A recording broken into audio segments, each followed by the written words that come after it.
Buenas tardes a todas, a todos, a todes. Yo soy Itza Amanda Varela Huerta, soy colega de las compañeras y los compañeros del Centro de Estudios de Género del Colegio de México. Y bueno, pues muchísimas gracias por su asistencia virtual virtual y sincrónica a este seminario interinstitucional de Historia de Género y de las Sexualidades, que es un esfuerzo realizado por el Centro de Estudios de Género del Colegio de México, el Colegio de Michoacán y el Colegio Mexiquense. También agradecemos muchísimo a todas las personas que hacen posible este evento en términos logísticos y bueno, por supuesto, a quienes seguramente nos escucharán y nos verán en la forma asincrónica en los canales de difusión de nuestras instituciones, ¿no? Como sabemos, este viernes estamos en la cuarta y última sesión de este semestre del seminario, que, bueno, quienes no hemos podido participar sincrónicamente, pero lo hemos visto, pues hemos disfrutado de este espacio para dialogar entre diversas colegas sobre las más recientes publicaciones de historia de género y de las mujeres en México. El día de hoy tenemos un super libro sobre mujer y poder en el siglo XIX, la vida extraordinaria de Juana Catarina Romero, cacica de Tehuantepec, de la doctora Francis Chazen López, publicado el año pasado, en 2020, por la editorial Taurus. También nos acompañan en esta sesión como panelistas la doctora Miladia Basante del Colegio Mexiquense y bueno, ahora estamos esperando a la doctora Mary Kay Bogan de la Universidad de Maryland. Como hemos visto en otras sesiones, la dinámica del espacio es más como un diálogo que se pretende ágil, una charla, discusión, un debate, preguntas tanto de las panelistas como de las personas que nos acompañan, que pueden hacer las preguntas por el chat que se encuentra del lado derecho, es como el símbolo de un mensajito. Podrán hacer hacia el final de las intervenciones algunas preguntas o comentarios, con mucho gusto estaremos leyéndolos aquí. Y les pedimos entonces que las intervenciones de las panelistas sean en un sentido breve, pero quisiéramos primero presentar a la doctora Francis Chazen López, que es la autora del libro y a quien le pediremos que brevemente haga la presentación de su texto, para después pasar a la presentación de la primera panelista, tener una réplica de Franci, después la presentación de la doctora Bogan, que esperemos que se conecte, y después tendremos una segunda ronda y después podemos pasar a los comentarios de las personas que están tanto como panelistas acá conectados en el Webex y conectadas en el Webex, como las preguntas de las personas que están como asistentes. Voy a presentar entonces a la doctora Chazen López, que hizo su maestría y el doctorado. Chazen. Chazen, perdón. Que hizo su maestría y doctorado, perdón, que lo tengo aquí, en estudios latinoamericanos en la Facultad de Filosofía y Letras de la UNAM. Vivió en México por más de 17 años y fue profesora de la Universidad Nacional Autónoma de México y de la Universidad Autónoma Metropolitana en la unidad de Iztapalapa.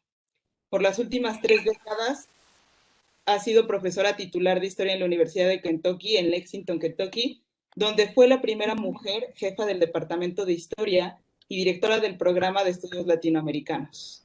En 2009 fue nombrada profesora distinguida de la Facultad de Artes y Ciencias y en 2020 fue premiada con la cátedra Otis A. Singletary Chair in the Humanities. La versión en inglés de su libro Oaxaca, entre el liberalismo y la revolución, la perspectiva del sur, México, 1867-1911, publicado en el 2010, ganó el premio Thomas McGann del Council on... Ay, por ahí hay un micrófono abierto, ¿verdad? Council on Latin American Studies, como el mejor libro publicado sobre América Latina en 2004. Es autora de Lombardo Toledano y el Movimiento Obrero Mexicano 1917-1940, publicado en 1968, de más de 50 artículos y capítulos sobre historia de México y América Latina, y coautora del Diccionario Histórico de la Revolución en Oaxaca, publicado en 1992. Su libro más reciente es el que vamos a discutir aquí, Mujer y Poder en el siglo XIX, la vida extraordinaria de Juana Catarina Romero, cacica de Tehuantepec, de la editorial Taurus y Penguin Random House 2020, y actualmente está trabajando, como dijimos, como se estaba diciendo y comentando al principio de esta sesión, en la traducción de este libro al inglés. Entonces, sin más, Franci, por favor, te cedo la palabra. Ay, muchísimas gracias, Itza, y gracias a todos mis amigos acá en el panel. a todos ustedes que están escuchando hoy. Es un honor para mí para poder discutir y platicar, conversar sobre ese libro que tomó buena parte de mi vida. Voy a ser muy breve. Cuando yo hacía el libro sobre Oaxaca entre el liberalismo y la revolución, que salió primero en inglés y luego en español, ahora esta vez lo saqué primero en español y ahora después en inglés, me preguntaba por qué los libros de historia que yo leía no tenían nada sobre las mujeres, casi nada. Y sin embargo, cuando yo trabajaba en los archivos, ahí estaban las mujeres, los encontraba. Por ejemplo, en unos censos no aparecía ninguna mujer jornalera en la agricultura, en los censos, pero pues en los reportes de los jefes políticos sí. Entonces yo dije, no, pues ese es un cero que hay que borrar. Y encontré la figura de Juana Catarina, no es Catalina, es Catarina Romero.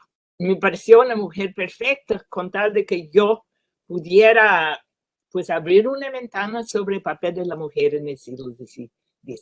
Y por eso me puse, desde que todavía estaba yo trabajando en ese libro sobre el liberalismo, me puse a poner a un lado información que encontraba sobre ella y me prometí que regresaría a escribir su vida.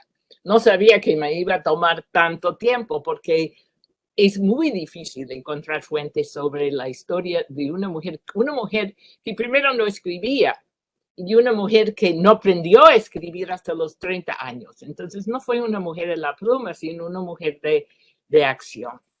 Entonces tenía que buscar en muchos lados distintos, poco a poco, y como doy clases aquí en Estados Unidos, pues no es tan fácil. Pero sí, al fin y al cabo pude terminar ese libro y sí, cuando escribía, me di cuenta de que su libro era tan entretejida con la historia de la ciudad de Tehuantepec que Tehuantepec volvió otro protagonista de mi libro, volvió una doble biografía o una biografía, microhistoria.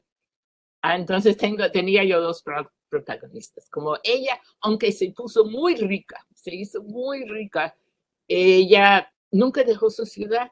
Como muchos ricos dejan, se van a vivir en la capital del estado o en la Ciudad de México. Y encontré que era una mujer tan hábil porque ella vivía en un momento crucial para la historia de México. Vivió la reforma, vivió el porfiriato y principios de la revolución.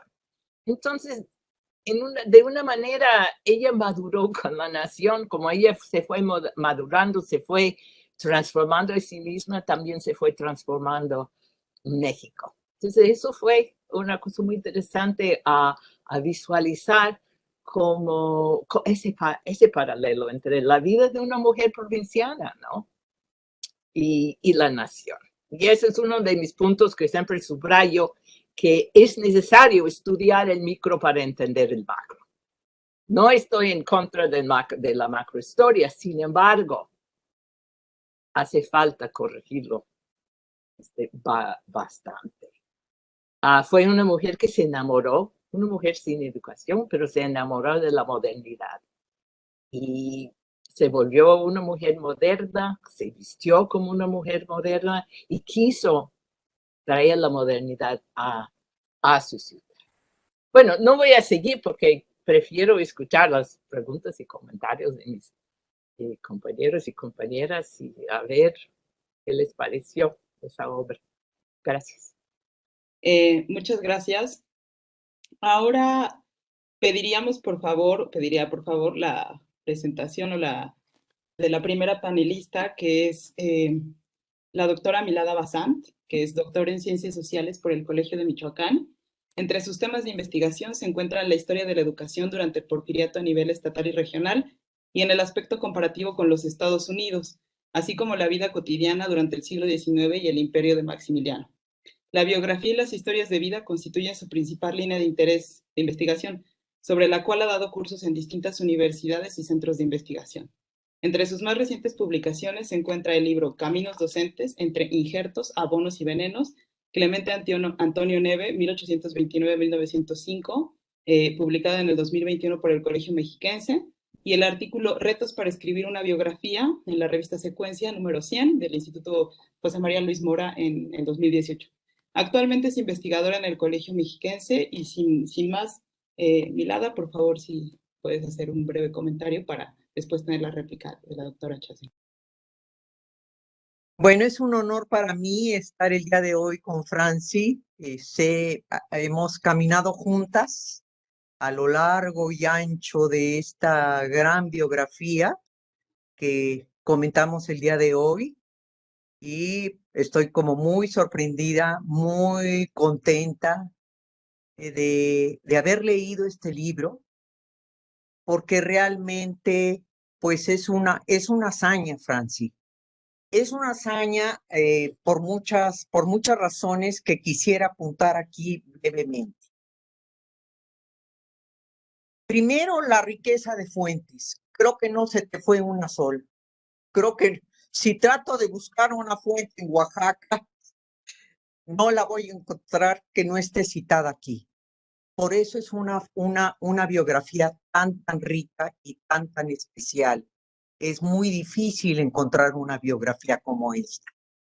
Jacques Le Goff dice que el primer atributo que debe tener un gran biógrafo es el conocimiento profundo de las fuentes. Este profundo conocimiento da una familiaridad con ellas, que es lo que yo pude percibir en tu libro. Tienes familiaridad, tienes amistad con tus fuentes, porque ya las conoces de hace 40 años. Tengo aquí tu libro de Oaxaca, ¿no? Que es como mi Biblia para mi biografía que estoy haciendo en este momento. Así que sí estás inmersa en el contexto de Oaxaca y de Tehuantepec. Indudablemente, Oaxaca es otro México, pero es otro México también Tehuantepec, ¿verdad? Me encantó sumergirme en la vida de Tehuantepec, pude caminar las calles contigo, pude caminar por los barrios, conocí el mercado, conocí su escultura, conocí el panteón, conocí el chalet con las vajillas francesas, con las bebidas estadounidenses y francesas que traía Juana Cata de allá. Entonces es un libro con una gran imaginación histórica, sin para nada inventar, no tiene nada quizá tiene verosimilitud. Eso me gustaría saber si crees tú, a ratos a mí me pareció eso, pero a lo mejor estoy muy equivocada. Si crees que utilizaste la verosimilitud, ¿no? Eso es un atributo que utilizan mucho los franceses, pero sé que los estadounidenses no están muy contentos al utilizarlo. Otra gran virtud de esta biografía es el tejido de Juana Cata con los diferentes contextos en los cuales ella va deambulando. Esto es una de las cosas más difíciles de hacer para un biógrafo, porque el contexto no es un contexto histórico, son muchos contextos. Es el contexto nacional, internacional, es el local, es el de su barrio, es el de su casa. Entonces son muchos contextos que van bordando la vida de Juana Cata y ella va interactuando con ellos. Es otro de los grandes atributos que vi en esta gran biografía. Otro gran atributo son las varias disciplinas que Franci usa en esta biografía y solo mencionaré algunas. Las entrecruza. No es que utilicen nada más una y luego otra y luego otra. Ella va mezclando todas las disciplinas como la historia regional, desde luego la historia política, pero la historia política no es solo la nacional, sino también la oaxaqueña y también la de Tehuantepec y también la del barrio, porque todo ahí era una grilla absoluta en muchas partes de la historia. Me gustó mucho que aborda ciertos conceptos en los cuales yo tengo mucho interés en este momento, como es el del honor, que no muchas biografías lo tienen, ni muchos libros lo tocan de esta manera tan brillante como tú lo haces aquí. ¿Qué es el honor en el siglo XIX? ¿Qué es el honor para los hombres?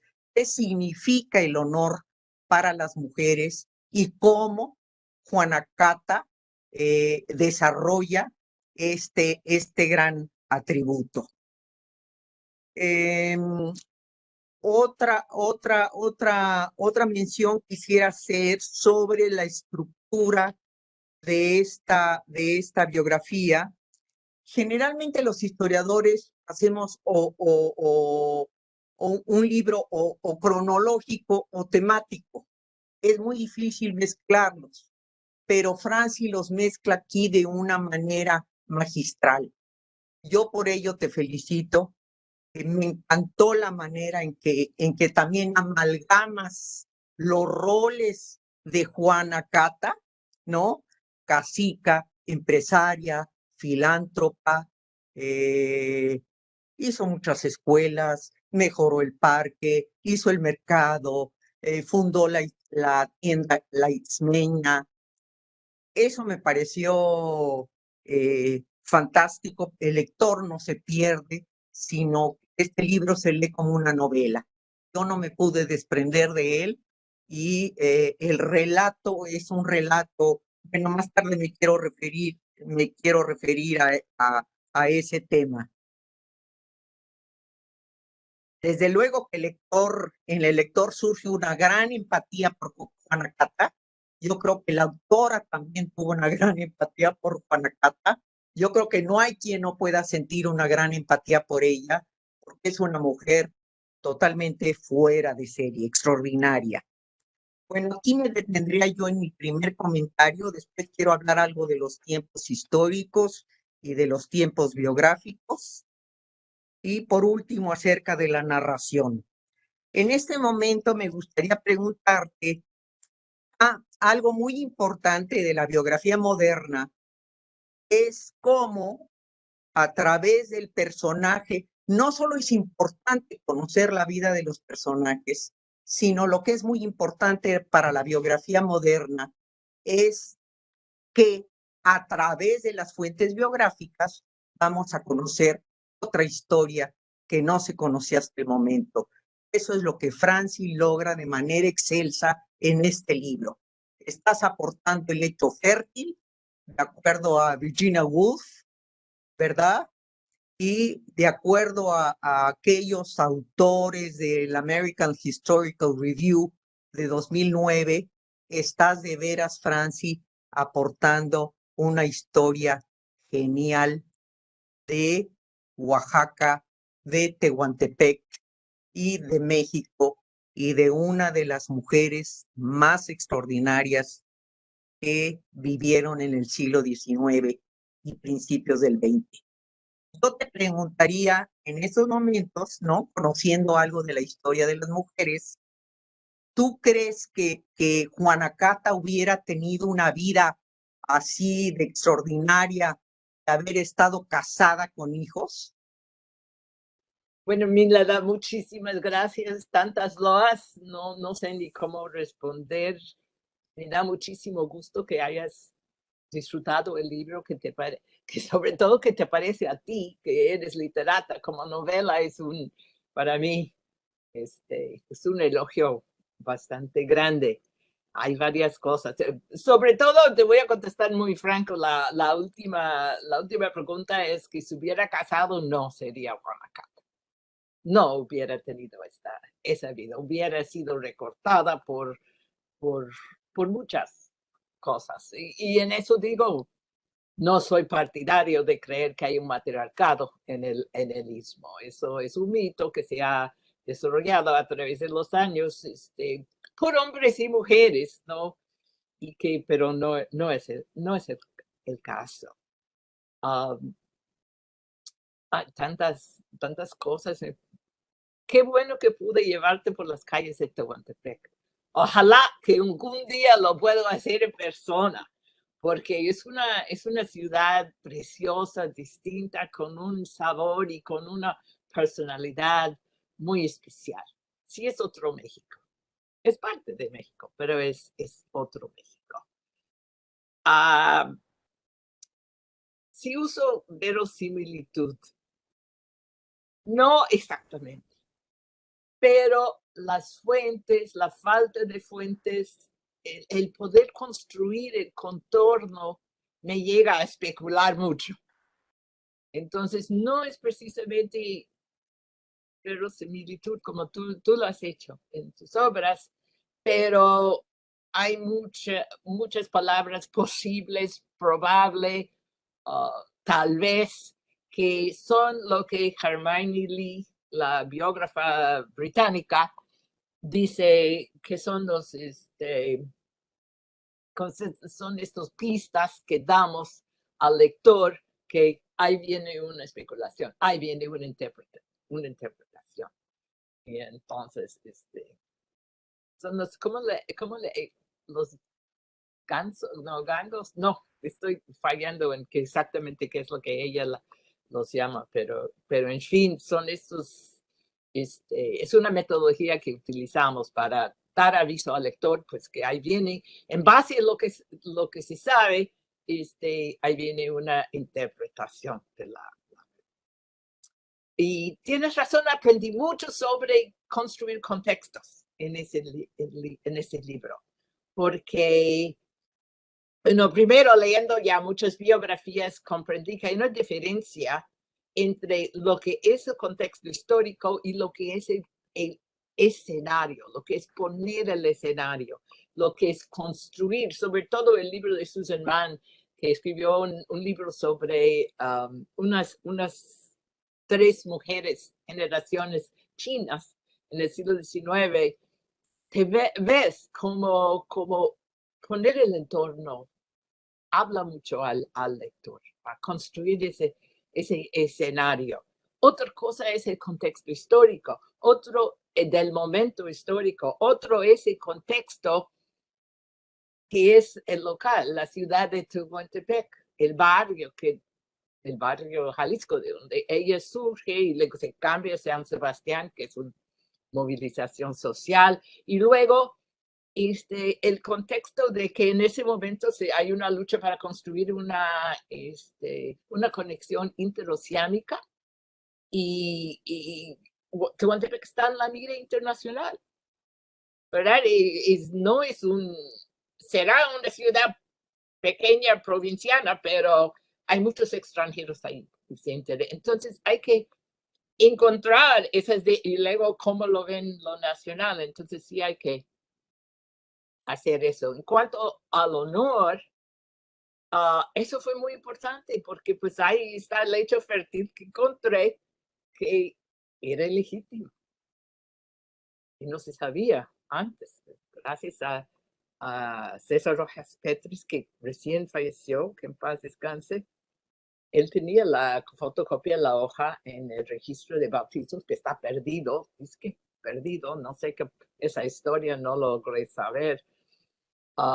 Y dice de padres no conocidos, ¿verdad? Entonces, pues, y su madre fue madre soltera.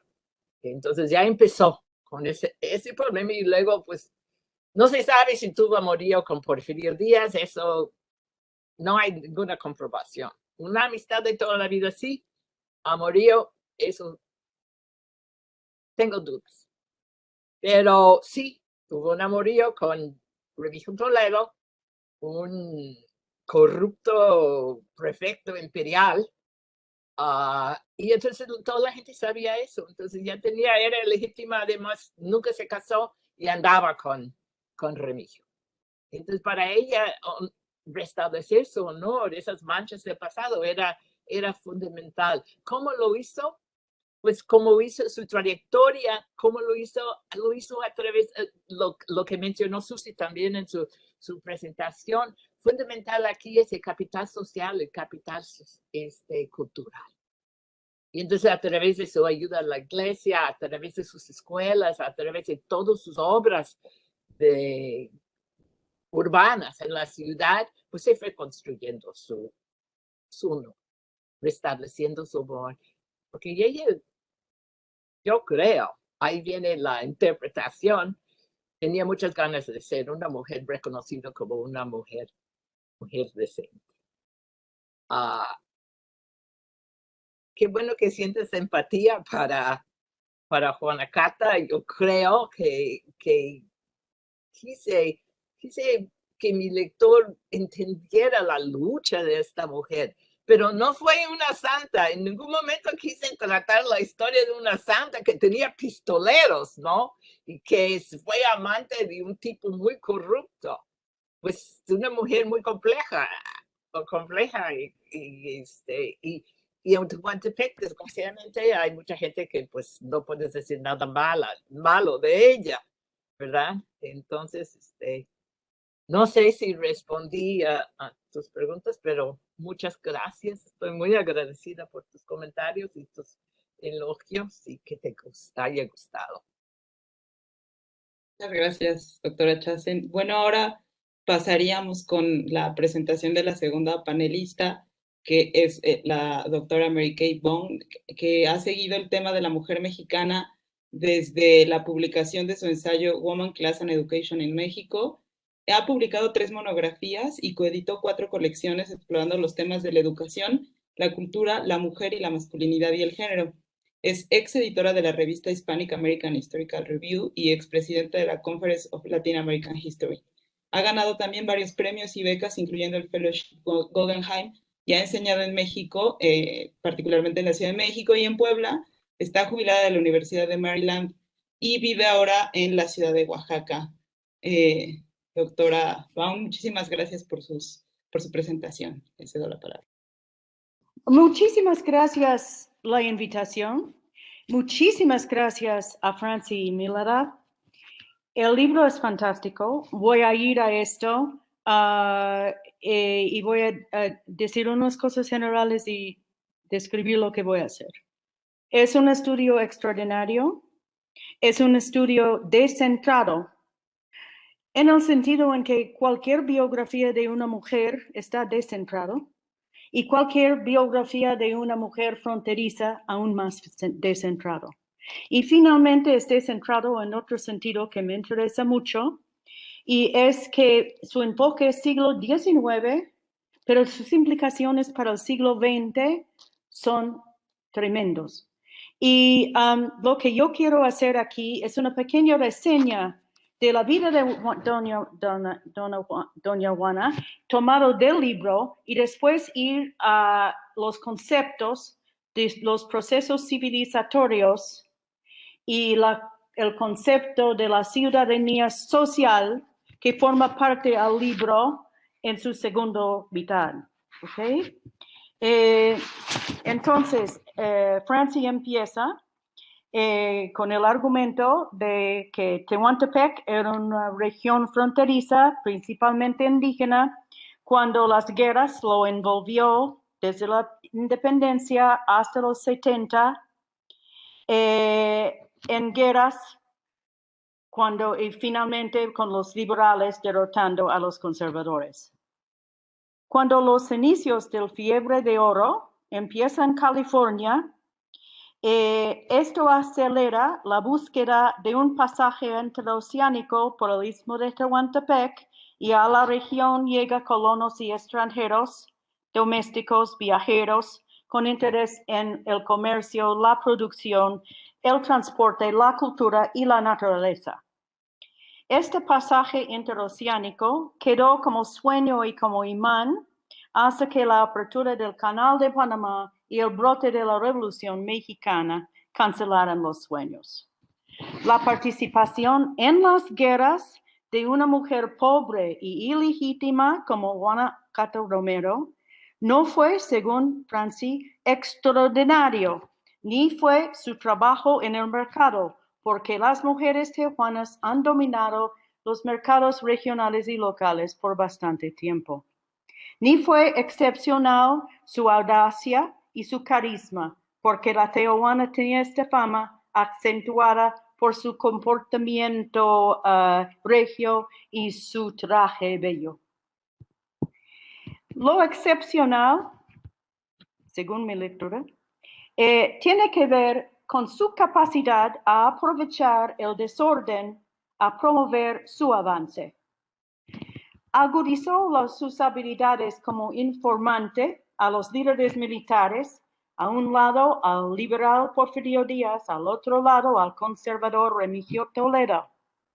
En la década de los 60, con la protección de los liberales, puede establecer una tienda y lanzó su comercio a larga distancia. Cuando los conservadores expulsaron a los liberales, Juana Cata anda brazo a brazo en público con Remigio Toledo. Nunca se casaron, como nota Franci. El desorden social, lo más probable, permitía este libertinaje por su parte. Dejó a ella una mancha de desgracia, pero también dinero de Remigio, probablemente para sus negocios.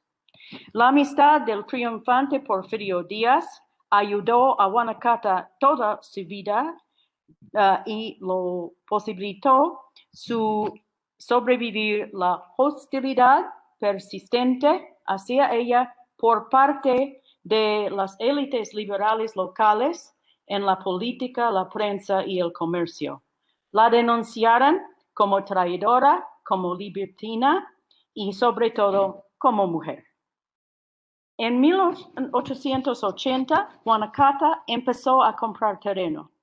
Construyó su red internacional comercial fuera de Tehuantepec con los comerciantes europeos grandes como el Grupo Barceloneta, con intereses en la industria textil y también almacenes grandes nuevos en Veracruz, México y en Puebla. Viajó a Manchester a aprender sobre los textiles. Como resultado de sus viajes a Cuba, importó a su hacienda o a su finca en Tehuantepec la maquinaria y las técnicas más avanzadas en la producción de caña. Creó la hacienda más productiva, capitalizada y apremiada en Tehuantepec. Destacada en sus negocios es su participación en la modernización del traje de las tehuanas, para lo cual ella importaba a su tienda el terciopelo bordado de oro y plata, tafetanes, telas brocadas, etcétera, etcétera. El traje, como relata Franci, llega a ser un objeto y un agente de un mercado creciente y configurado por las mujeres. En los primeros años del siglo XX, las mujeres de la élite oaxaqueña lucieron este vestido y en los años 20 llega a ser un símbolo nacional e internacional por los artistas Diego Rivera, Miguel Covarrubias, Sergei Eisenstein y sobre todo Frida Kahlo. Juana Cata no construyó sus negocios y su fortuna por su misma. Confiaba en su familia, formado por los hijos adoptivos, a quienes ella educó y preparó en los negocios. Dependía de la lealtad de sus trabajadores, a quienes les proporcionó casas, préstamos, hasta armas. Dependía del apoyo de los que han recibido dinero, crédito y otros regalos de ella. Pero estos solos no pudieron conferir prestigio a una mujer manchada y de orígenes humildes. Afortunadamente para ella, La definición del honor ligada al nacimiento ha cedido en el siglo XIX, según la historiadora Silvia Rom, a una definición identificada con la utilidad social y el servicio en beneficio de la sociedad. Guanacatta ganó su prestigio como filántropa, argumenta Franci, en un momento particular en la implementación en México y otros países de un proyecto civilizatorio ligado al orden y progreso, a la desmilitarización, a la expansión del mercado y del Estado y a la emergencia de un espacio y una esfera público-pública. El análisis de Franci ilumina las dimensiones de género en este proyecto. Hubo aspectos estrictamente masculinos: diseño y construcción de la infraestructura, iluminación y saneamiento de las ciudades, la elaboración de leyes y un monopolio de la prensa. Pero las mujeres jugaron un papel extraordinario en este proyecto, sobre todo en lo que Franci llama la ciudadanía social. Guanacatta contribuyó en su filantropía en beneficio de su ciudad y sus habitantes, a la educación, a la salud, a la conducta y a la sanitización, el envejecimiento y la comercialización de su ciudad, y en la creación de una sociabilidad moderna practicada en los espacios renovados, apoyando ellos y apoyando ella a sus bandas de música, sus juegos deportivos, sus velas y sus trajes. La obra filantrópica de Guanacatta permite a Franci enfatizar el elemento compartido de este proyecto civilizador que normalmente está tratado como una guerra entre dos partidos, católicos y laicos. Por supuesto, sabemos de esta participación de las mujeres en este proyecto, gracias a las mujeres católicas, gracias a las investigaciones de Silvia Rom, Margaret Chowning y otras. Sabemos menos sobre las mujeres asociadas con el laicismo, pero existieron.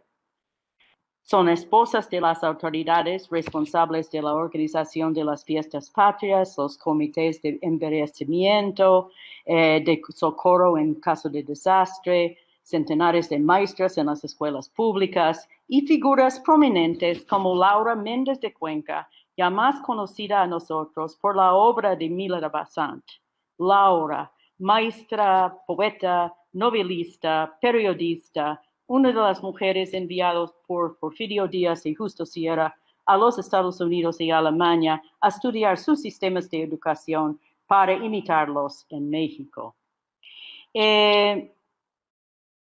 Entonces, católicas o laicas, estas mujeres de la clase media y de la élite comprometidos con esta noción de civilización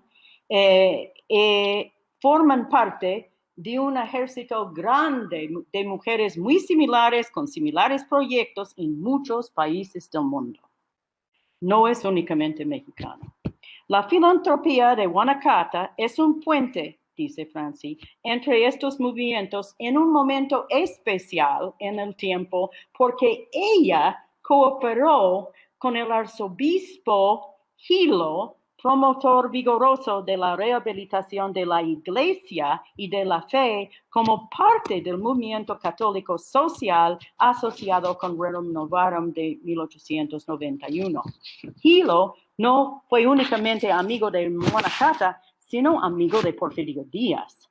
Y esta amistad simboliza el momento de reconciliación entre el Estado laico y la Iglesia. Y esta reconciliación funciona en Tehuantepec por las iniciativas de Guanacatta, y lo más probable es que ella cosechó un base amplio de apoyo no únicamente en la población en general, pero también entre las mujeres y esposas y hijas de los hombres liberales que lo más probable han participado también en la misma obra de los católicos. Sin embargo, esto es un tema que me parece muy fuerte. Yo voy a decir en conclusión, llevar un poco más en conclusión porque me parece muy importante, pero, ok.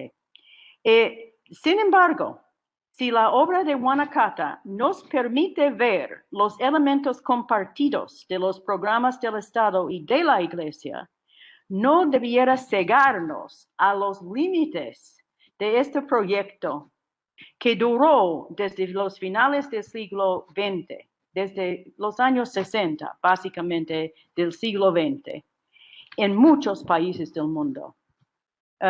Su desintegración merece también mucho estudio. A pesar de los aspectos admirables del proyecto en favor del bienestar, tenía sus limitaciones. Es un proyecto capitalista, burguesa, urbana, clasista, racista y sexista, pegado fuertemente a los valores occidentales y modelos europeos.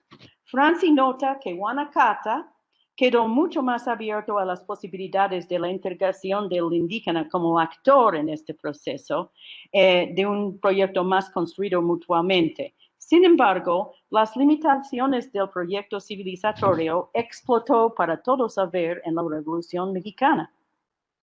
La revolución no enterró este proyecto, sino lo intensificó y reformó el proyecto. Y en mi opinión, el estudio de Franci sugiere la necesidad de reconfigurar nuestras narrativas a considerar el proyecto total como un proyecto compartido entre liberales y conservadores y productivo en muchos sentidos y también limitado y excluyente. Esto no es una crítica, es nada más que una pregunta para la investigación.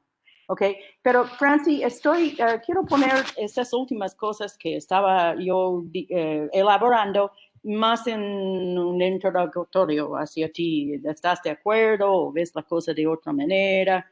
Pero de todas maneras, muchas gracias para esta magnífica obra tuya. Muchísimas gracias, Mary Kay, otra vez por todos tus elogios es fascinante para un autor a escuchar como otra autora lee su obra y lo resume y lo interpreta, ¿no? Porque no siempre es lo que uno piensa, porque todos tenemos pues diferente perspectiva. Entonces, eso fue genial para ver cómo tú leíste tu lectura del libro. Estoy muy agradecida que también lo encuentras útil, que lo crees que es una obra valiosa. Me parece interesante que dices que tuvo esa habilidad para aprovechar el desorden. No lo había pensado en ese, así, de ese modo. Es cierto, pero es cierto. Totalmente. Y sí te llama también la cuestión del honor, pues para una mujer, como cito siempre estas mujeres que escribieron The Challenge of Feminist Biography, si tu tema es una mujer, el género vuelve al centro de tu investigación. Y imagínate, para Guanacaste, una mujer que quería hacer su vida en el siglo XIX, pues, nunca podía escapar de su situación de mujer. Se trató de ser muy severa y muy dura, y hasta le dijeron que era varonil, una mujer que no actúa así todo feminidad, pues hay algo malo con ella. El problema que debe tener es que una mujer no debe ser varonil, pero cuando se logra lo que ella logró, bien. No entiendo lo que quieres decir, por cierto, aparte, una biografía descentrada. ¿Qué es descentrada? Tiene el micrófono apagado, Mariquel. No se Mariquel, oye, tiene no el se micrófono oye. apagado. Ya, ok. Es decir que, bueno, el central es la narrativa que todavía nos domina y es una narrativa fuertemente masculina. Entonces, hacer una biografía de una mujer es de descentrar la narración y también fronteriza. Esto es lo que quiero decir. Y después, para mí, esta importancia de un enfoque en el siglo XIX, el enfoque también, la importancia también es para el siglo XX. Ok, ok, mejor, qué bueno que me explicas qué es lo que querías decir, porque lo entendí de otro modo. Ese sí trata, ese es un punto muy interesante, esa relación entre Porfirio, Guanacaste y Gilo. Para ella, ellos son los pilares de su poder. Y no es tanto que ellos le ayudaron, sino es que la gente supiera que eran sus amigos, que eran sus palancas. Pero sí, ella surge como liberal en la reforma, espía liberal, partidario de Porfirio, partidario de el orden y el progreso, pero también como muy católica, muy devota, la gente de Tehuantepec es muy devota, pues se apega a la iglesia y hace ese bisagra, ¿no? Entre lo que es el proyecto modernizador del Estado y la iglesia. Y bueno, Gilo es fundamental para esa reconciliación, pero ella también, lo que siempre estoy diciendo a través del libro, es que para entender cómo se desarrolla el capitalismo, cómo se desarrolla la construcción nacional, cómo se desarrolla esos grandes procesos de que siempre hablamos, la modernización, es muy bueno hablar de ellos, hablar en grande, pero se ven cómo funcionan a nivel local. Cómo se realizan, cómo es la actualidad. Y eso es lo que ella hace en Tehuantepec, ¿no? Ella precisamente realiza esos proyectos que definitivamente son limitados. Yo digo que su obra con el traje es un blanqueamiento, ¿verdad? Del traje. Es un volver el traje elitista en que ya el traje en total para 1905 no está al alcance de las mujeres del mercado, definitivamente. Ya es otro traje, es una mercancía que trae terciopelo, que necesitas acceso a una máquina de coser Singer, que necesita joyas de oro, de filigrana, etcétera. Entonces, ella es parte fundamental de ese proyecto elitista modernizador, siendo una mujer que surgió de la nada, ¿no?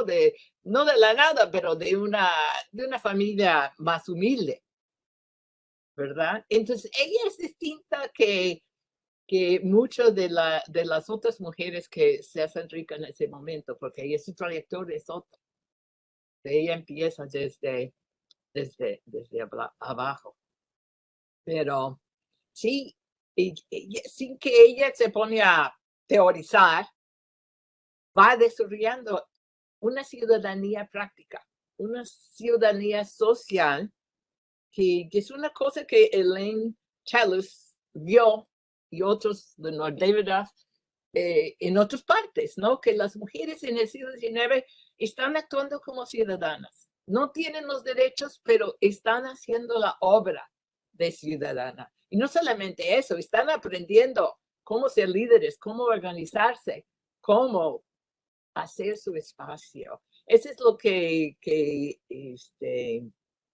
Challis dijo, que las mujeres crean, pues si no están en la esfera, disque esfera pública, ellos crean su propia esfera social, que es pública, ¿verdad? Y es donde ejercen su ciudadanía. Entonces, pues, No sé si respondí. Sí, lo último es que lo que estás pidiendo es que tenemos una lente mucho más larga para entender ese proyecto civilizatorio, ¿no? Que no sea el portugués.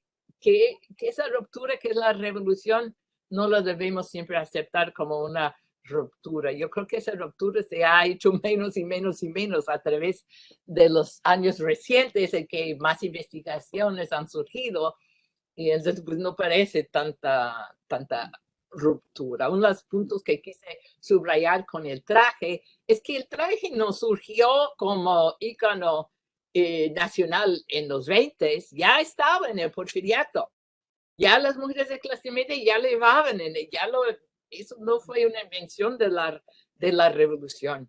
Muchas cosas que vemos después pues ya tenían sus raíces ahí. Entonces nuestra visión debe ser de pues, un plazo más largo para comprender los procesos macros, los macro.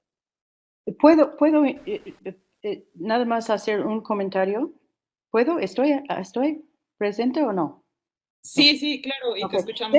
Déjame responder un poco. Yo estoy diciendo, yo espero que está entendido, que yo estoy insistiendo en hacer mucho más, enfatizar mucho más similitudes entre proyectos católicos y liberales y también pre-revolución y post-revolución. Esto a un lado.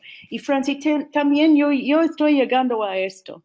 Y la pregunta principal de nosotros ha sido, y no hemos respondido muy bien a la pregunta, es que ¿por qué es género, el concepto, importante a nuestra historia de México?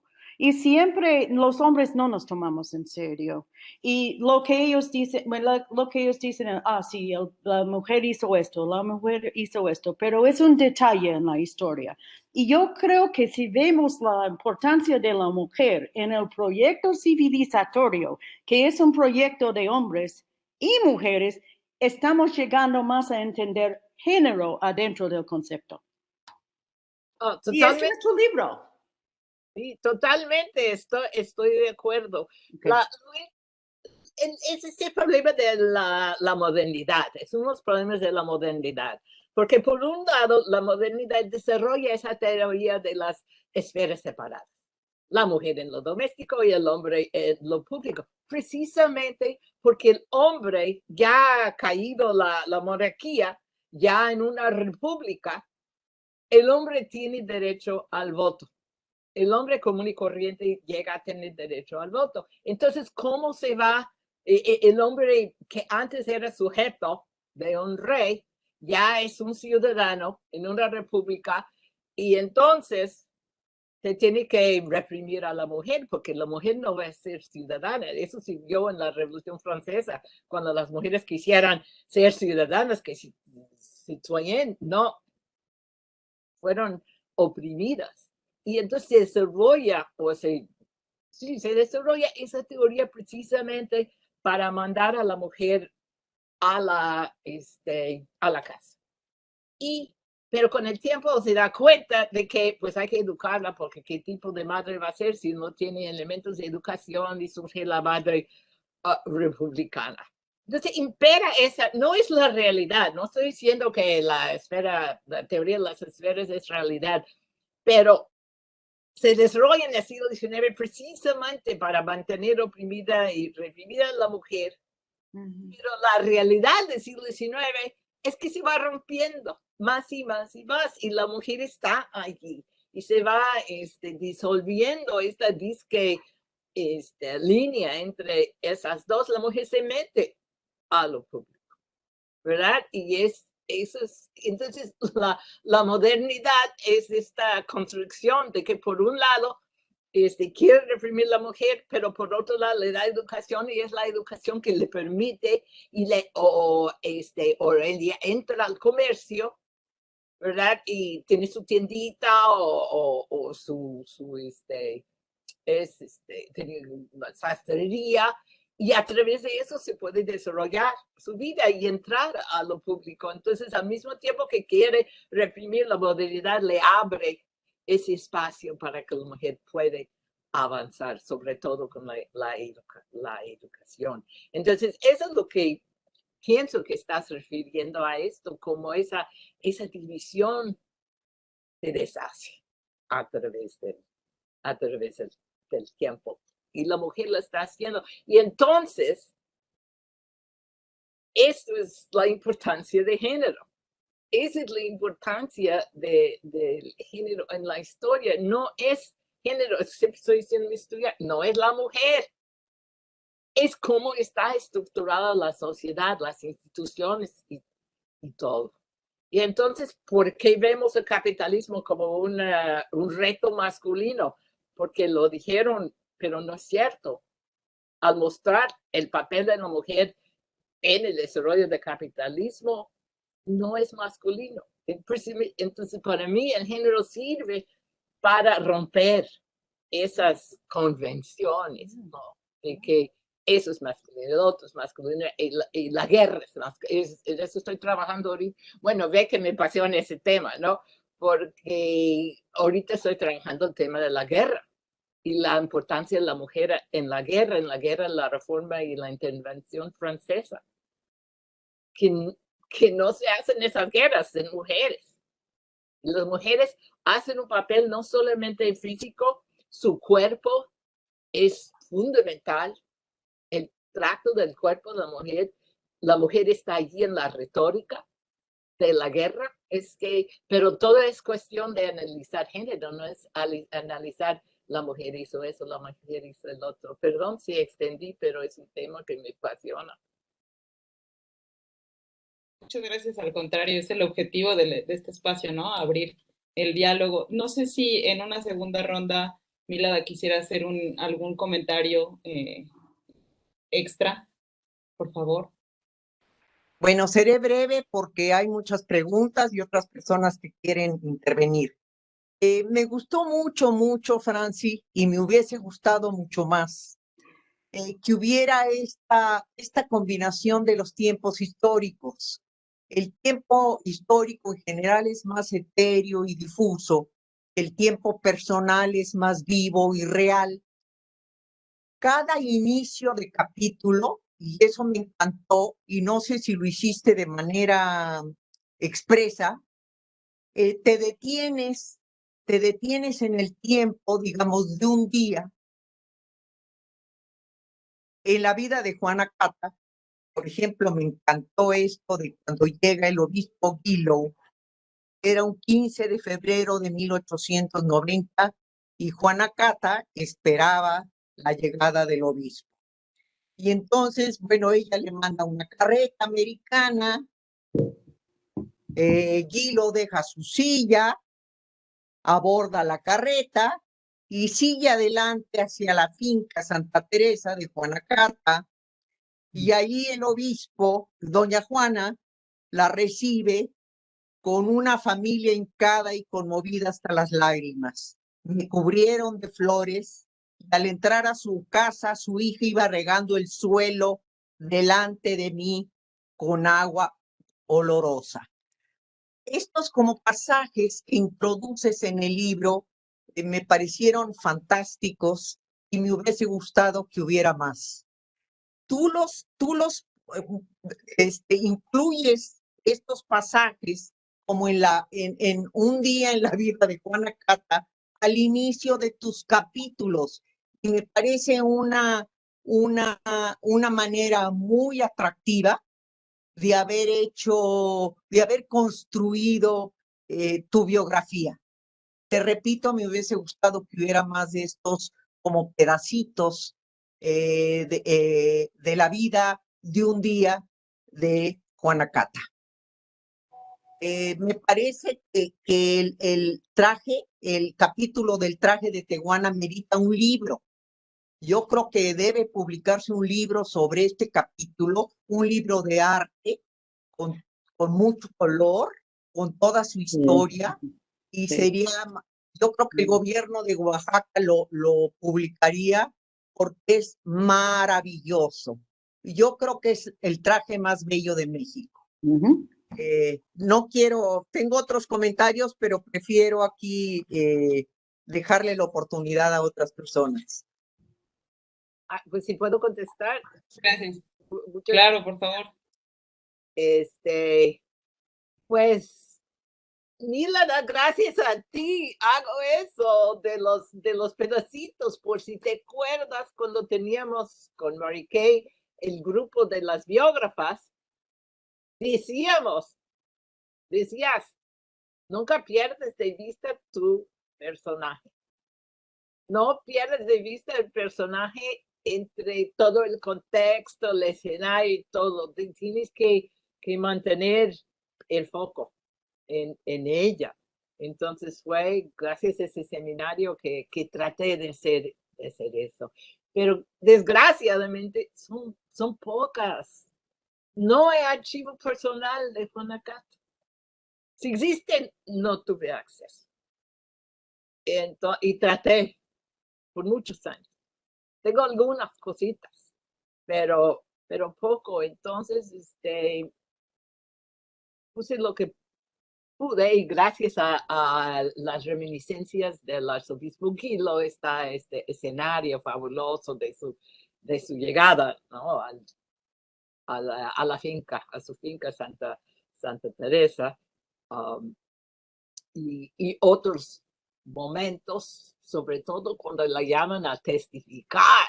Eso fue un momento fundamental cuando Remigio Toledo anda prófugo y la policía la llama a testificar acerca de dónde anda este imperialista, traidor.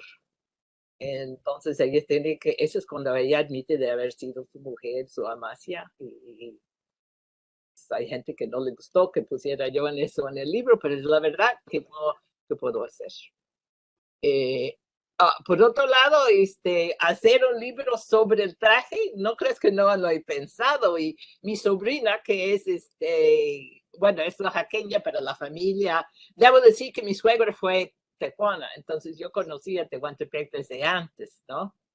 Y había ido varias veces. Y, pues la tía de mi hija, mi mejor amiga en Oaxaca, dice Martín Escobar, pues hemos ido y ella y su hija hemos platicado sobre la posibilidad de hacer un libro precisamente porque una de las cosas que hice para escribir este libro es junté un montón de fotos del traje, precisamente para poder hacer la historia del traje, para poder poner esas fotos en orden cronológico para ver cómo se fue. Y es difícil porque pues no hay entrevistas de esa época, ¿verdad? No hay poca información, entonces hay muchas historias que la gente cuenta, pero yo quería lo que pasó y cómo se fue construyendo, entonces las fotos te dicen mucho, entonces tengo muchas, entonces no es imposible que no se hiciera una, pero hay muchos hoyos en esa historia, hay muchos que no creo que puedo llenar nunca, eso es lo triste. ¿Verdad? Muchas gracias, Franci. Mary Kay, no sé si en esta segunda ronda de intervenciones de las panelistas quisieras agregar algo más para... Ok, yo creo que voy a dejar el asunto ahora para abrir la discusión a otros también, porque debe haber muchas preguntas y comentarios. Es un tema tan rica, entonces mejor para dejarme así. Sí, podemos, mientras alguien quiera hacer uso de la palabra de quienes estamos como panelistas en este espacio, hay dos comentarios, bueno, uno de Susie Porter que dice, creo que el libro hace aportes importantes a la historia económica. Cómo Romero va construyendo sus negocios, construye familia ficticia para expandir y proteger a sus negocios. ¿Podrías, Franci, comentar sobre qué consideras que aprendemos sobre la historia económica con la historia de Juana Cata Romero? Y la segunda la voy a leer porque más que una pregunta es un comentario, un comentario emocionado de Luz María Vázquez que dice, yo quiero participar en el grupo de las biógrafas, ¿puedo? Y deja sus datos y dice que es autora del libro A la Luz, Carmela Duarte García, 1866-1940, artista yucateca. Entonces, bueno, está esta pregunta de Susie Porter sobre qué podríamos aprender sobre la historia económica con la historia de Juana Cata Romero. Ok, muchas gracias, Susi. Pues yo aprendí muchísimo. No sé si tú ya conoces y otra gente conoce esa historia, pero pues yo no. Y sí conocía yo la cuestión de las viajeras, porque tenía una tía que era viajera y era comerciante viajera que iba de Tlacolula, en Oaxaca, hasta Chiapas. Y entonces conocí una en vivo, pero lo más importante aquí es cómo se cree la sociedad de consumo y su papel en la sociedad de consumo. Okay. Que la sociedad Yeah, que trae al istmo de Tehuantepec, claro, hay muchas mercancías que están entrando y están pasando por el istmo en esa época, pero las mujeres hacen un papel fundamental en imagínate, esta mujer que nació pobre en un barrio, que no aprendió a leer a los 30 años y se va a Inglaterra para conocer cómo se hacen las telas en Manchester. Y se manda a hacer huipiles en Manchester, Inglaterra. Y luego va y encuentra telas, encuentra mascadas y el fleco de oro y el terciopelo. Llevar el terciopelo, ese es un tema en Tehuantepec, pues el calor es tremendo. Y entonces, ¿quién quiere? Yo nunca quise, yo tengo traje, ¿verdad? Mi traje no es de piel de ángel, no es de terciopelo. Una vez fui para unas velas y fuimos a una vela y yo muy orgullosa llevé mi vestido y la noche siguiente había otra vela y iba a llevar mi vestido y un amigo me dijo, no, absolutamente no puedes llevar el mismo vestido 2 noches. Uno nomás. Entonces fue, consiguió un vestido de una tía, lo compusieron, me lo trajo y, ay Dios, era de terciopelo. Lo hizo con mucho amor y con mucho cariño, pero casi me quedé cocida, ¿no? Toda la noche por el calor. Pero era, era la tela que llevaba la realeza antes, que era prohibido. Entonces que las tehuanas, las indígenas llevaban terciopelo, pues tenía mucho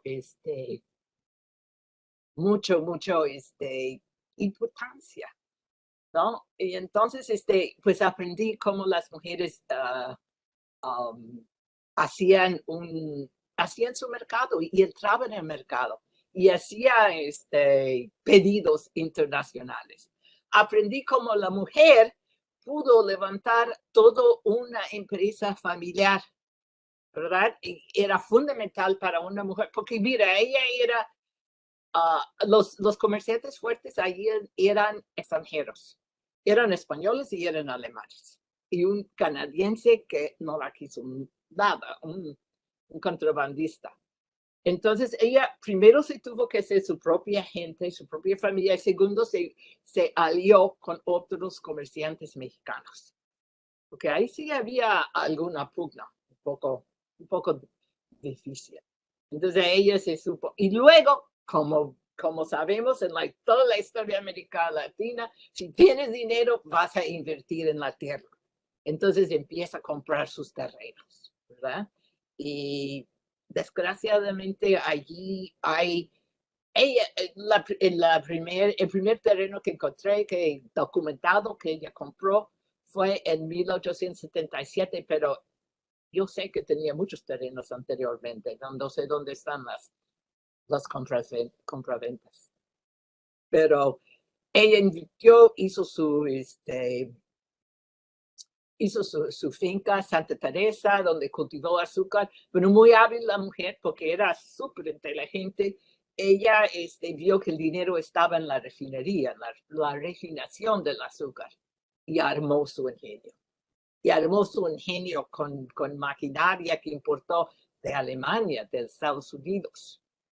Ya está la torre todavía del ingenio en ruinas, pero ahí está en la foto en el libro. Entonces, pues de que había mucho espacio para una mujer en la economía, si sabía cómo. No sé si eso responde a tu pregunta. Muchas gracias, Gaby. Voy a leer rápido un comentario, una pregunta que hay y después te cedo la palabra. De María Teresa Fernández. Coincido con los comentarios de Milada Bazán y Marikei Bong. Felicito a Franci por este magnífico libro e impresionante revisión de fuentes, primarias, secundarias, historia oral. Es una obra con una narrativa muy ágil que nos entreteje diferentes escalas de procesos históricos.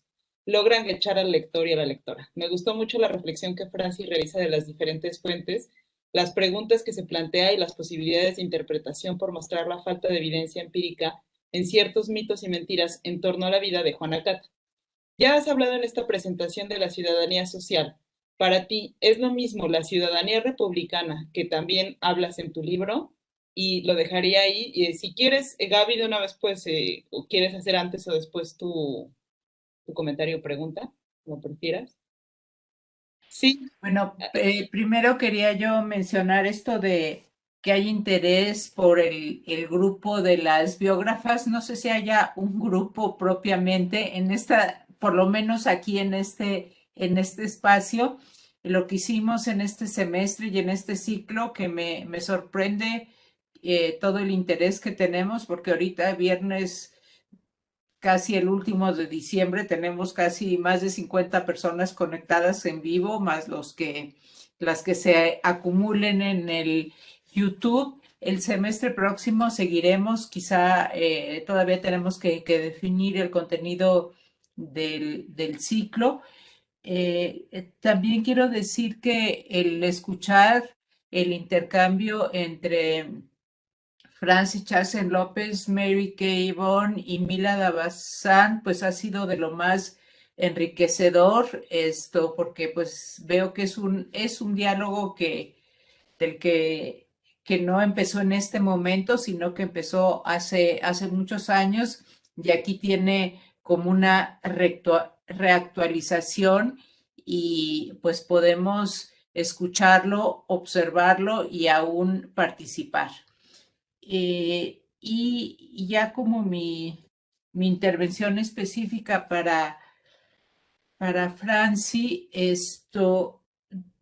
creo que la biografía de un personaje como Juana Cata fue posible porque Franci es a la vez una historiadora económica y a la vez una historiadora cultural y política, desde luego.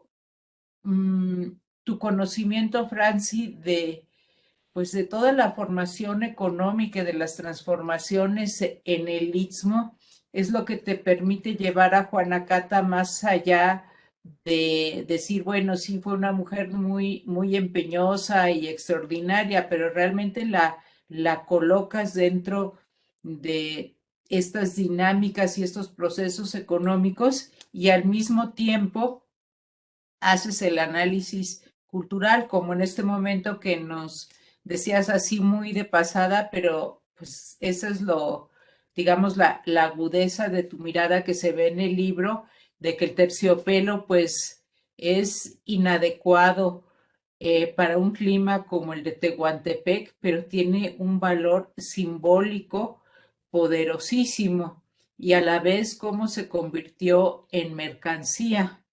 Entonces, y el lugar que Juana Cata tuvo en este proceso. Entonces, además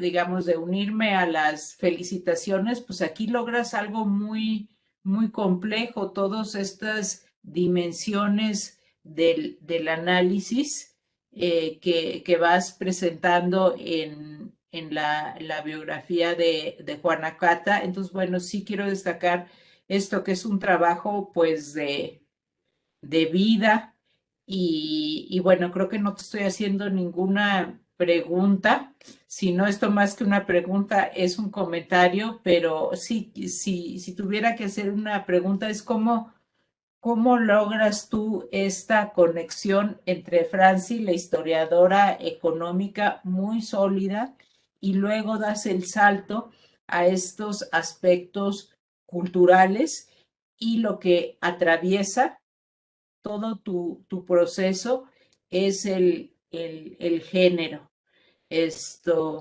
Bueno, hasta ahí lo dejo. Gracias, Gaby. Aurora, si quieres, para hacer como la intervención de Aurora y otra pregunta para, justo como no tenemos tanto tiempo, ahí. Gracias. Bueno, nada, pues la verdad que no he tenido aún la oportunidad de leer este libro, pero ya muero por poder hacerlo y bueno, coincido con Susi que realmente no hay muchas historias de mujeres empresarias, emprendedoras. Y bueno, esto llena, hay un vacío muy grande, aunque sea, digamos, sé que es algo mucho más amplio, pero esto me parece fantástico. Y quería preguntarte, ¿hasta qué punto es como, digamos, el entorno del istmo de Tehuantepec, pues digamos que uno tiene esta idea de que las mujeres allí son como más fuertes, más independientes. ¿Hasta qué punto la historia de Juana Cata tiene que ver con ese contexto y al revés también? ¿Hasta qué punto ese contexto del istmo se configuró a través de personajes como Juana Cata? Gracias, Aurora. Y voy a leer una pregunta de Jessica Méndez, que dice, felicidades a la doctora Chasen López por su investigación tan enriquecedora. Me gustaría saber si contempló la perspectiva de los turning point para articular la biografía de Juana Cata y, de ser así, cuáles serían estos en la vida de Juana Cata. Y Asma, un comentario que dice muchas gracias por la presentación. Saludos, les agradezco desde El Cairo, Egipto. Entonces, sí, súper interesante. Franci, por favor, ahora sí. Pues muchas gracias a todos. Estoy muy feliz de estar aquí. Agradezco mucho a Gabriela, a todos ustedes la invitación y que alguien desde El Cairo está escuchando es emocionante. A Gabriela, ¿cómo son las cosas de la vida que uno hace, que uno forza a hacer lo que es necesario? Ya ves que he tenido una vida un poco patética y he tenido que, empecé como historiadora del movimiento obrero, si te acuerdas, Gabriela, tú sabes eso. Y luego pues me metí con el café, la historia del café, la economía de México y pues siempre la historia política. Y ya estando en Estados Unidos. Espera, ya. ¿No se escucha? Sí, es que Saúl Hernández tiene abierto su micrófono, por ahí sí lo pueden cerrar. Perdón. Que pues tuve que entrar a la historia cultural, pero siempre he sido, yo estudié estudios latinoamericanos, no historia, entonces siempre he sido interdisciplinaria, ¿verdad? Hasta tomé cursos en la Facultad de Economía y en Ciencia Política cuando estaba en la facultad, así siempre me parecía que todo era muy, muy importante y me fascina. Entonces, quién sabe qué voy a hacer. Ahora me tienen enseñando la Primera y Segunda Guerra Mundial, así, pues la necesidad del momento. Pero muchas gracias por tus comentarios, Aurora. Pues si llegas a leer mi libro, ahí vas a encontrarte citado bastante. Tu artículo sobre la industria textil y el entrepreneurship me ayudó muchísimo, ¿no? Para pensar en ella y sobre todo en el traje, ¿no? Yo creo que es un poco de las dos cosas, ¿verdad? Por un lado, las mujeres de Tehuantepec están en público siempre, están en el mercado, están en las calles, ¿no? No hay desde el principio esa idea de, sí, en la élite, pero la élite es muy chica en Tehuantepec, entonces la mujer siempre ha estado en la calle ahí, y en el mercado. Entonces, y sí hay, no es que no se sabe, por siglos se cree que las mujeres son las más bellas de México. No, claro que las sinaloenses lo van a discutir o donde más, pero hay una confianza, yo creo que las mujeres, cierta confianza que hay de las mujeres del Istmo. Seguramente que ellos pueden tener una carrera y pueden ser y pueden manejar las finanzas de la casa. Eso sí es cierto.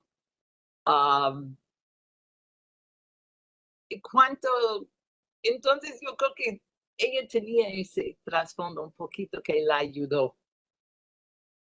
Entonces, creo que son las dos cosas, ¿no? Por un lado, hay esa fama, que es cierto, ¿no? Las parientes de mi familia son tremendas, que de mi familia política son empresarias impresionantes hasta la fecha, y mis amigas. Entonces, hay esa confianza en que la mujer puede que le sirvió, seguramente le sirvió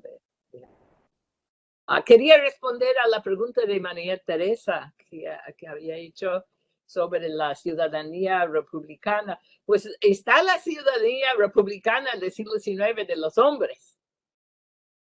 Y está la teoría de la madre republicana, que es el apoyo de los hombres que va a criar como buenos ciudadanos los niños. Y aparte está esa ciudadanía social que no tiene nombre, que no ha sido tildado de algo, pero es una realidad que las mujeres van forjando su terreno público, sin que se nombre, ¿no? Pero que van poco a poco abriendo espacio. Una cosa que hablando de lo que dijo Gabriela, una área que nunca había estudiado era la historia religiosa. Y lo tuve que hacer, me tuve que meter ahí en serio para hacer este libro. Requería poder entender algo, aunque sea, de sus creencias, de su fe. Porque ella tuvo una vida azarosa, tuvo una vida difícil, tuvo una vida en momentos muy tristes. Se le muere, se adopta un hijo y se le muere. Su sobrino favorito se le muere muy joven.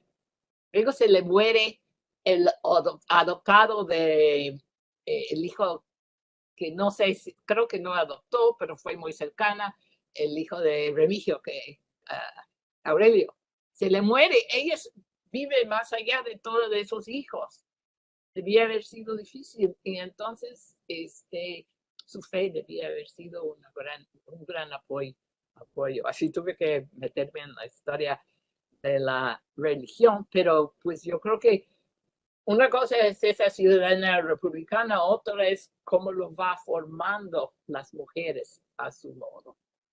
Como dice Kay Ferris, una biógrafa, que me parece muy importante, pero otros lo han dicho también, Carolyn Halburn, la vida de mujer siempre ha sido distinto del hombre y ha sido formado por su condición de género. Entonces, su camino va a ser distinto y la narrativa tiene que demostrar que ese camino va a ser distinto. Entonces, fue distinta ese camino de la mujer para concretar su ciudadanía, para crear su propia ciudadanía. Y allí, bueno, por Guanacaste fue crear un capital social y cultural desde la base de su económico, crear esas redes sociales, crear sus relaciones dentro de la iglesia, su apoyo a la iglesia, todo lo que hizo en la ciudad.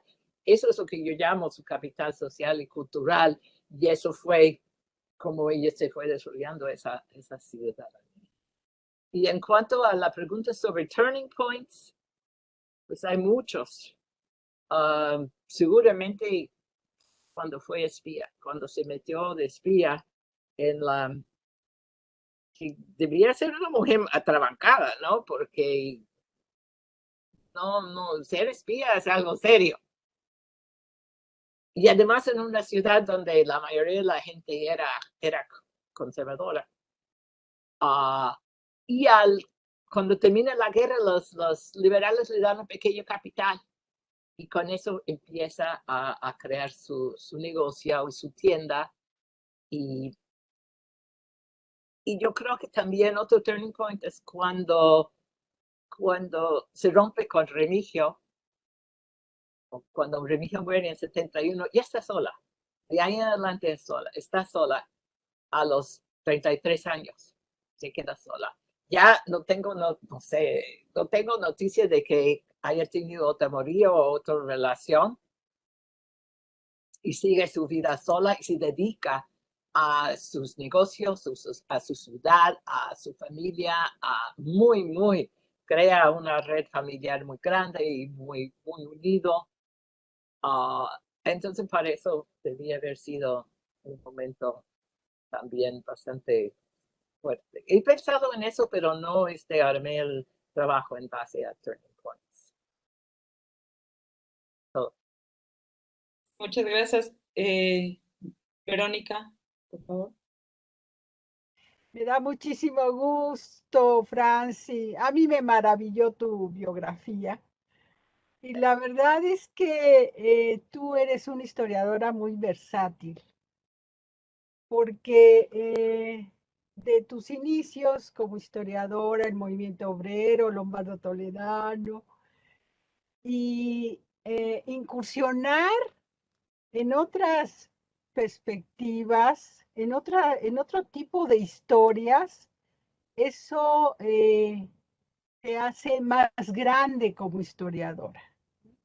Y finalmente, como diría don Luis González, mi querido maestro, todo es historia y se refleja mucho en tu biografía de Juana Cata.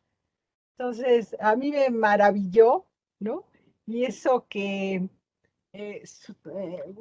suelo no leer mucho sobre siglo XIX, dije, wow, me estaba perdiendo una historia muy valiosa de una mujer que yo desconocía muchísimo, ¿no? Y que refleja que contra viento y marea, ahí están las mujeres, ¿no? Luchando por lo que creen, ¿no? Y eso es muy invaluable en tu biografía. Y bueno, yo también quisiera agradecer a Gabriela Cano y a Mila Bazán, porque estamos en este seminario interinstitucional y con muchos planes, con algunos proyectos para el año que entra. Y yo invitaría a todas y todos a que estén muy al pendiente de lo que vayamos programando para el 2022, que ya está muy cercano. Y sobre todo que todas y todos se conserven con muchísima buena salud. Muchísimas gracias. Muchas gracias, Vero. Gracias, Verónica. ¿Alguien más quiere hacer alguna intervención? No sé si... Estoy pensando en la dificultad de trabajar con un personaje como Juana Cata sin fuentes, que bueno, está dicho en el libro, pero no sobra reiterarlo porque pues es algo que estamos enfrentando siempre y en los cursos, con nuestros estudiantes y que se enfrentan a este problema. Y bueno, quiero señalar esto, que pues tienes,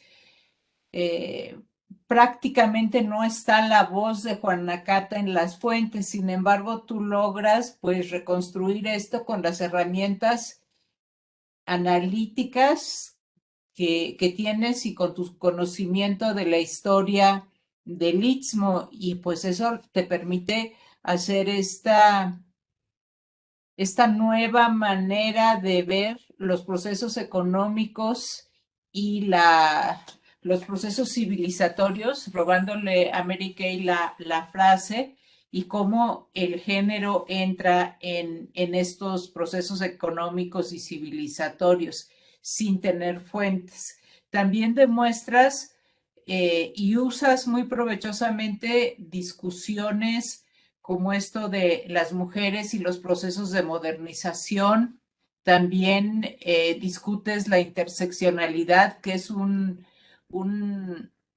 concepto que nuestras estudiantes usan muchísimo, con mucho provecho, y aquí tú no te pierdes en definir la interseccionalidad, sino pues realmente lo estás llevando al análisis sin el bla, bla, bla de las interseccionalidades, clase, género, raza, sino ahí lo estamos viendo en este caso, que es una mujer de esto, pues cómo se va occidentalizando a la vez que va ascendiendo económica y socialmente en Tehuantepec. Y decir occidentalizándose, pues es un decirlo muy, muy a la ligera, pero eso es todo un proceso muy, muy, muy, muy interesante que se ve también en las imágenes de lo que tú nos vas mostrando del traje a la fotografía de Juana Cata vestida con traje de gran dama, que es lo que se representa también en la estatua. Eso me parece de una agudeza y muy, muy notable. Con esto también reconoces, pero a la vez vas a contracorriente de una mirada exotizante de, ay, qué bonitos trajes. O sea, si no le ves toda la dimensión, no sé si decir colonialista, porque a lo mejor no es lo preciso, por eso dije occidentalización y mercantilización dentro de una sociedad de consumo de la que también forma parte el Istmo de Tehuantepec. Bueno, pues eso es más que una pregunta, un comentario. Muchas gracias, Gaby. Sí, hay una pregunta de Saúl que escribí aquí que dice, yo quisiera pedirle a la profesora Chasen López que nos cuente más sobre la experiencia de haber entrevistado a la sobrina bisnieta de Juana Cata y cómo su testimonio arrojó luz sobre su antepasada, incluso por lo que condicionó que no iba a hablar. Entonces, tienes estas dos intervenciones. Nancy, por favor. Gracias.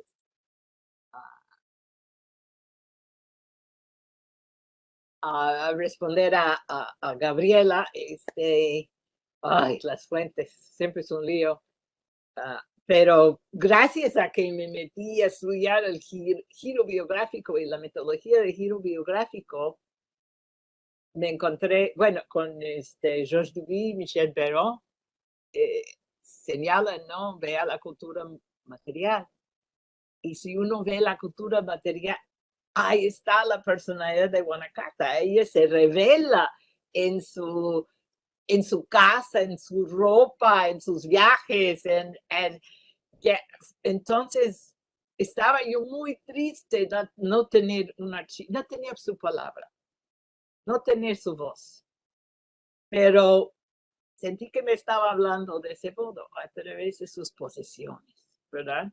Entonces, su amor para la modernidad, para su curiosidad, su sed para conocer el mundo, llegó hasta la Tierra Santa a los 75 años, ¿no? Entonces, para mí, muy importante eso de la cultura material, cuando trataba de entender mi personaje, y también, pues aquí en Estados Unidos, es de fundamental el análisis interseccional, no se puede sin eso. Pero siempre he pensado en ese sentido. Fíjate que hice un artículo que se publicó en inglés en 97, y era sobre una rebelión en la Costa Chica, y ahí hablé del interplay de los factores. En ese momento no había leído sobre el interseccional todavía, pero yo entendía la idea y hablaba del interplay de etnicidad, clase y género. Es un caso bastante interesante. Y el traje, pues el traje siempre me ha fascinado, ¿no? Pero igual que como no me puse lentes de color de rosa acerca del personaje de Juana Cata, tampoco sobre el traje, que qué bonito el traje, sino a entender el significado del traje y sobre todo en términos de género. Traté de hacer eso. Y respecto a mi entrevista con doña Juanita, ay, yo todavía estaba investigando para mi libro sobre Oaxaca en 1996. Y eso fue un viaje que tomé a Tehuantepec con mi hija. y una amiga, Nincia Arreguianes, y mi hija tenía, en ese momento tenía creo que 17 años, y como mi suegra era tejuana, en paz descanse, mi hija parece tejuana, muy tejuana. Entonces la gente le decía, no, pareces tejuana. Y entonces nunca había ido. Entonces el objeto del viaje era llevar a mi hija a Tehuantepec para que conociera el istmo. Pero en eso, su tía, mi amiga Martina, yo le pregunté, ¿chance podría entrevistar la sobrina bisnieta de Guanacaste? ¿La conoces? ¿No? Y me dijo, sí, conozco, te doy una introducción a doña Juanita. Entonces, eso fue mucho antes, fue en 96, antes que ni siquiera sabía que iba a ser un libro sobre Guanacaste. Tal vez dije, tal vez un articulito o algo, pero no voy a... Y qué bueno que hice la entrevista en ese momento, porque luego a unos pocos años murió doña Juanita. Pero doña Juanita, la condición era que no preguntara sobre la relación entre Porfirio y Guanacaste. Ok, perfecto. Pero lo malo de esa entrevista era que yo no tenía trasfondo, no había estudiado todavía su historia, y entonces no tenía las preguntas que tendría ahorita o que tendría cuando empecé la investigación. Estaba haciendo otra investigación. Entonces, pues escuché lo que ella me tenía que decir, y entonces, ¿qué? Me hizo condiciones, y además, peor, me dijo el nombre de su papá y su mamá, y yo la creí y hasta lo publiqué, hasta que una historiadora autodidacta local, que se volvió muy amiga mía, me dijo, no, pero ese tipo nació después de Guanacaste, ¿cómo va a ser su padre? Y es cuando me di cuenta que había, bueno, no me di cuenta hasta mucho después que eso era el hecho fértil, ¿verdad? Que la familia todavía, en 1996, quería esconder que era legítimo Guanacaste. Entonces, esa es la historia. Pero fue genial la entrevista, sobre todo porque estaba fresco la casa, estaba muy fresco como el chalet, y estaba un horno afuera, y nos mostró un poco de la casa, la sala, y el comedor, y la capilla. Conocí en planta baja, después conocí arriba, pero pues llegué a conocer el chalet en ese momento. Me dio una idea de sus pertenencias, que ya después iban a ser bastante importantes. Así, entonces puse eso a un lado. Luego falleció, y ya fallecido varios años, doña Juanita. Eso es cuando empecé a hacer la biografía de Guanacaste. Hubiera en ese momento tenido las preguntas que tengo ahorita, pero pues, de modos, fue mejor que nada, ¿no? Fue un gran experiencia. Muchísimas gracias. Ana Laura, voy a leer aquí dos. Margarita, por favor.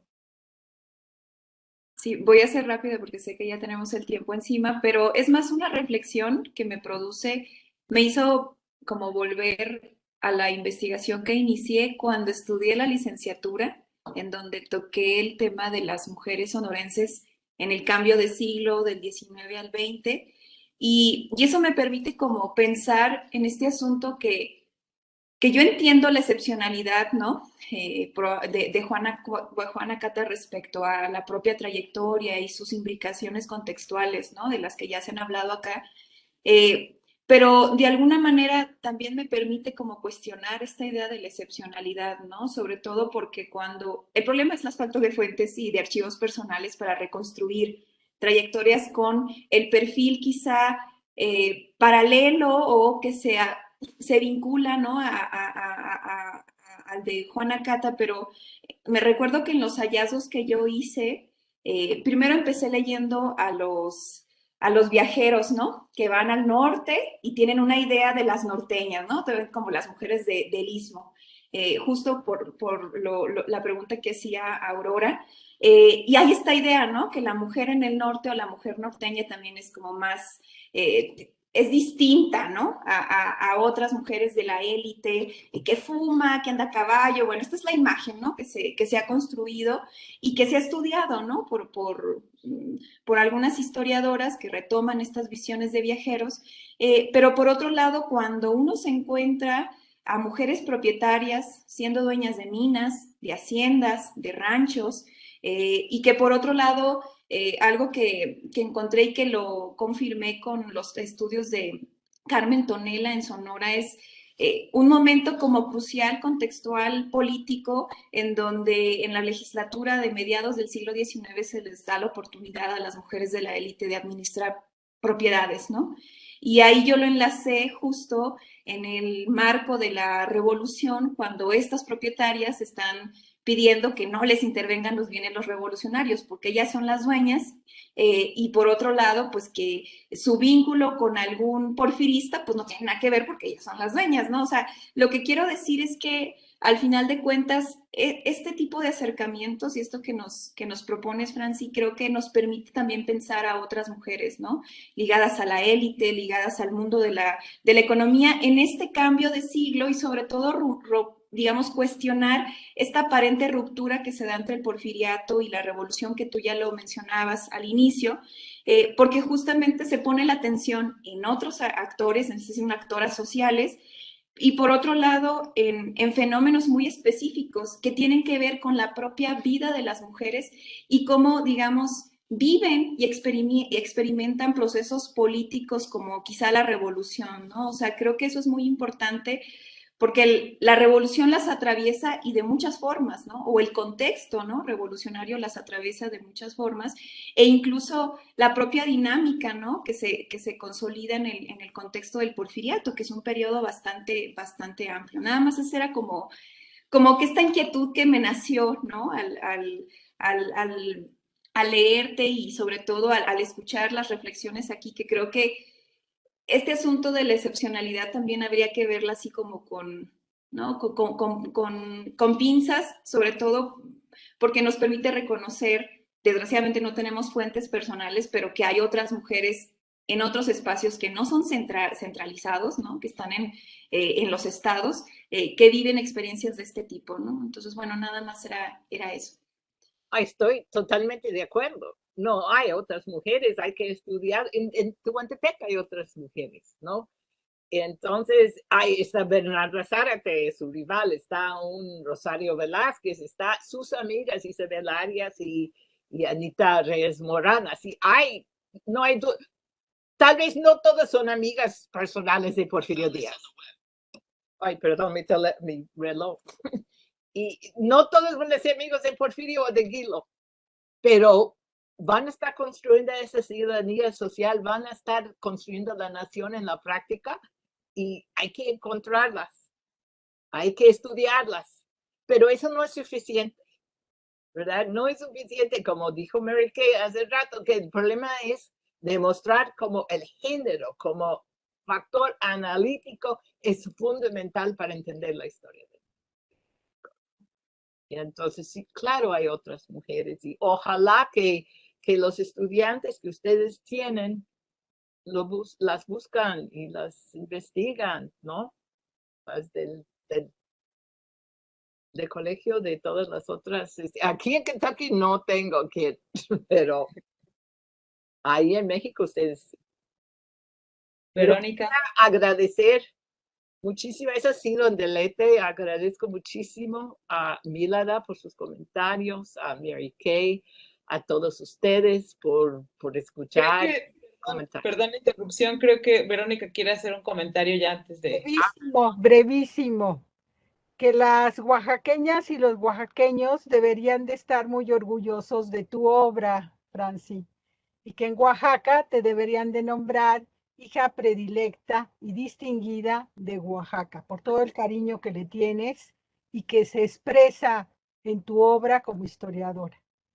Muchas gracias. Muy, muy linda. Gracias.